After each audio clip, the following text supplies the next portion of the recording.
Okay, here's your video on populations. Remember, at any time you can stop, pause, or rewind for your own benefit. What is a population? Population is a group of individuals of the same species living in one area.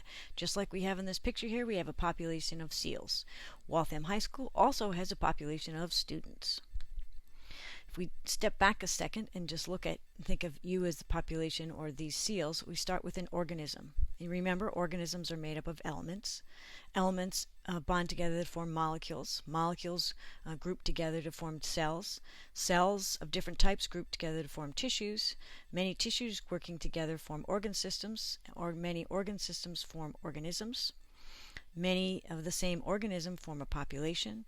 More than one population living together forms a community. More than one community living together is an ecosystem when they're in relationship to the abiotic factors. And then last is the biosphere. The biosphere is the circle of life.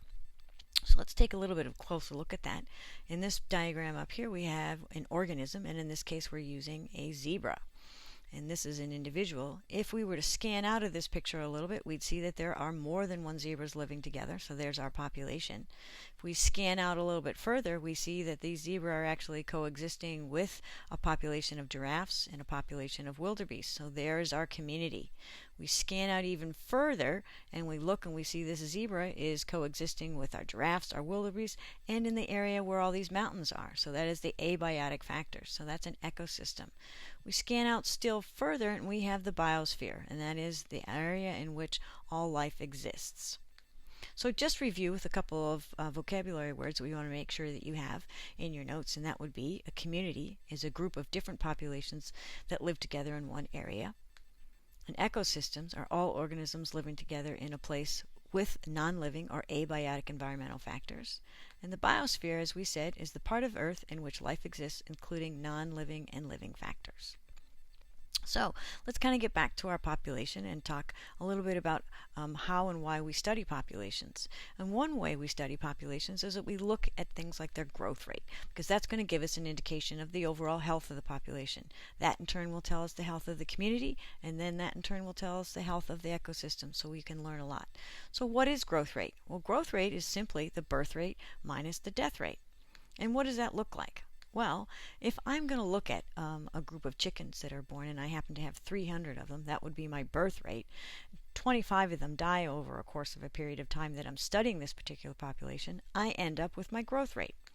My growth rate would be 300 minus 25 equals 275. I would look at that and compare that to the previous year and the following year to see if I have a change to get an indication of the health of the population. So again, growth rate is the birth rate minus the death rate. What affects a population that's going to cause the growth rate to change? There'll be a couple of things. So first, let's just do a little bit of clarification. And the first one is, remember and put down in your notes that a birth rate is the number of births during a particular time.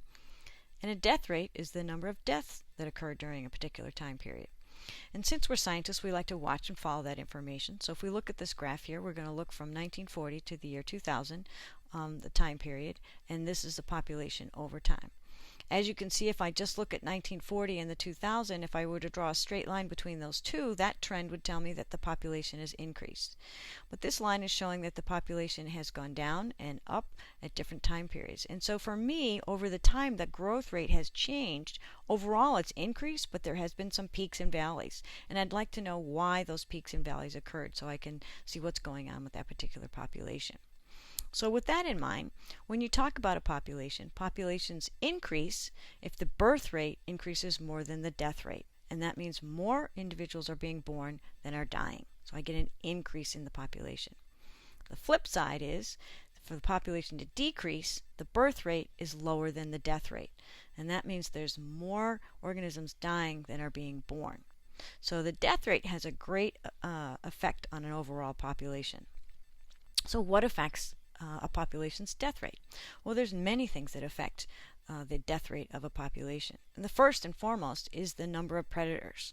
Number of predators, it means if there's more of them, they're going to eat more, so the death rate is going to go up. If the death rate goes up, the population goes down. Another factor that affects the death rate is disease. If there's an awful lot of disease, a lot of individuals are going to die. So the death rate again goes up, population goes down. Something else is competition for food and space. If there's not a lot of food and not a lot of space to live, then individuals die. And that means you have an increase in death rate and a decrease in population. And the last is overcrowding. And overcrowding is very related to competition for food and space. But if you have too many individuals living in a very small space, then you're going to have an incidence of high disease. And that causes, again, an increase in the death rate and a decrease in the overall population. Now, those aren't the only things that affect a population. The two other factors that affect a population is immigration and emigration. Both words you've heard outside of the science classroom, and the meanings outside the science classroom are very similar to the meanings inside the science classroom. Immigration means individuals moving into a population. Emigration is movement out of the population. It's very easy to remember because immigration starts with an I, so it's into a population. Emigration starts with an E, so it's like individuals exiting out of a population. So if we look at this population here, we have the mother having babies born to this particular group, but at the same time, these two individuals are coming into this population from another area. While that is occurring, you're going to have some deaths in the population, and you're also going to have some birds leave this population and go to another area. So this picture is showing immigration into a population, and immigration into a population, and emigration out of a population. So, what does all that mean as far as a population is concerned? Well, looking at growth rate, death rate, birth rate, and immigration rate and emigration rate can tell me an awful lot about the population over time. And it can explain those peaks and valleys in that graph we looked at. So let's look at this information. If I have 300 chicks born into a particular population I'm watching, that's my birth rate. If 25 of them die over a course of a time frame, that's my death rate. 20 immigrate in and 35 immigrate out. Then I can calculate the total number of my population. So I would take 300 minus the 25 that die, plus the 20 that come in, minus the 35 that leave. So I have a population of 260. I would then plot that on a graph and follow it for many years to see how that number changes, to see if my population is healthy or not healthy. And then I could take a closer look and see what might be affecting the certain aspects of this population. So that about does it for our population. I'm going to leave you with two practice problems here. You can read through them, make an answer choice and write it down in your notes, and then we will discuss the questions in class. Remember to pause or rewind if you didn't get anything, go back and review, and we'll see you in class tomorrow.